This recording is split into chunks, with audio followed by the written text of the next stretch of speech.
বাংলার বাড়ি প্রকল্পে অ্যাকাউন্ট বদল করে অভিযোগ টাকা জালিয়াতির। এই ঘটনা প্রকাশ্যে আসতেই চাঞ্চল্য ছড়িয়ে পড়ল মালদার ইংরেজবাজার ব্লকের বিনোদপুর গ্রাম পঞ্চায়েতের সাতটারি গ্রামে। এলাকার বাসিন্দা বিকাশ সরকারের অভিযোগ, বাংলার বাড়ি প্রকল্পের তালিকায় তার নাম থাকায় সার্ভে হয়। একদিন আচমকাই তার মোবাইলে প্রকল্পের টাকা ঢুকবার এসএমএস আসে, কিন্তু ব্যাংকে গিয়ে যখন সে তার ব্যাংকের বই যাচাই করে তখন তিনি দেখতে পান তার অ্যাকাউন্টে টাকা ঢোকেনি, শুধু মোবাইলে এসএমএস এসেছে। পরবর্তীতে ব্যাংকে গিয়ে তিনি খোঁজ নিয়ে জানতে পারেন তার অ্যাকাউন্টের নম্বর বদলে ফেলা হয়েছে। ওই এলাকারই বাসিন্দা বিকাশ চৌধুরী নামে অপর এক ব্যক্তির অ্যাকাউন্টে তার বাড়ি তৈরি করার প্রথম কিস্তির টাকা ঢুকেছে। আর এখানেই সিঁদুরে মেঘ দেখছেন উপভোক্তারা। এ নিয়ে অভিযোগ জমা পড়েছে জেলা শাসকের দপ্তরেও।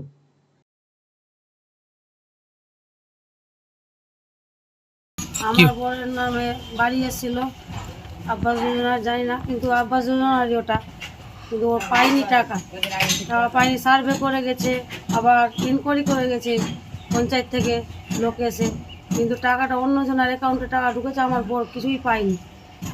মেসেজ এসে আমার মোবাইলেই, কীভাবে মনে করছি ওটা ওটা পঞ্চায়েত থেকেই যা করবে। প্রধানকে জানিয়েছি, মেম্বারকেও জানিয়েছি। কি বলছে ওরা?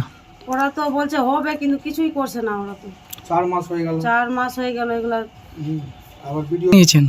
ভিডিও অফিসে গেছে, ভিডিও অফিসে জানিয়েছে, ডিএম অফিসে জানিয়েছে, দরখাস্ত দেওয়া গেছে, দুই জায়গাতেই। টাকাটা কি আপনারা পেয়েছেন? না, টাকা পাইনি।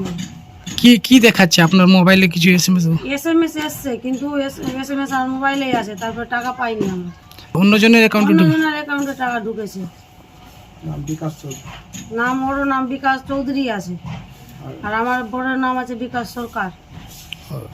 আমি চাই আমার বড়ের নামে টাকাটা, যেটা অন্যজনের অ্যাকাউন্টে ঢুকে যাবে, টাকা যাতে ফিরিয়ে পাই। ওরা সরকার থেকেই করে যাবে। আমি কী করবো? আমরা যতটুকু জানাবার জানিয়েছি। অন্যদিকে এই বিষয়ে এখনো কোনো অভিযোগ জমা পড়েনি। যদিও কারো কোনো অভিযোগ থাকে, কাগজপত্র জমা করলে তদন্ত করে দেখার আশ্বাস দিয়েছেন বিনোদপুর পঞ্চায়েত প্রধান মোহাম্মদ রাজু মিয়া।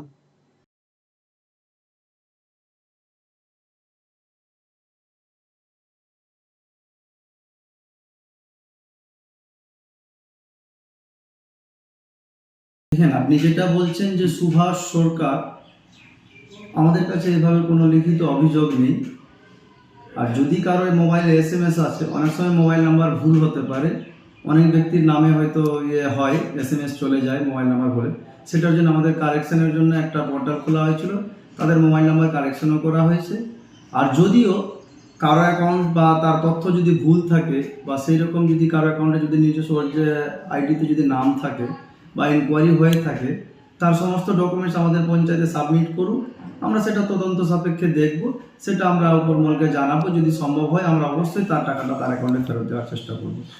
দেখেন, উনি কি বলছেন সেটা বলতে পারছি না, কিন্তু আমার কাছে এখনও কোনো লিখিত অভিযোগ আসেনি। যদি আমার কাছে লিখিত অভিযোগ দেয়, আমি অবশ্যই সেটাকে খতিয়ে দেখব এবং আশা করি সেটাকে আমি সলভ করার চেষ্টা করব। মেম্বারদের কোনো গাফলতির ব্যাপার নাই, এখানে মেম্বার বা প্রধানের কোনো এখানে ভূমিকা থাকে না। এটা সম্পূর্ণ সরকারি আধিকারিককে দিয়েই কাজ করানো হয়েছে। সেটা তার বাড়ি বাড়ি গিয়ে ইনকোয়ারি করানো হয়েছে। সরকারি অফিসাররাই ওখানে গেছে, তার বাড়িতে ইনকোয়ারি করে গেছে, তাদের অ্যাকাউন্ট ভেরিফিকেশন করে।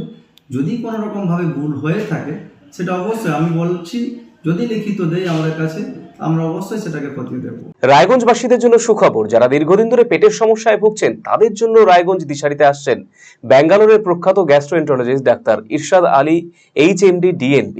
এখন থেকে প্রতি মাসে নির্দিষ্ট দিনে ডাক্তারবাবুকে দেখাতে আজই যোগাযোগ করুন দিশারি হেলথ কেয়ার, উকিলপাড়া, রায়গঞ্জ শাখায়। যোগাযোগ করুন 7477785509 এই নম্বরে এবং 7477785512 এই নম্বরে।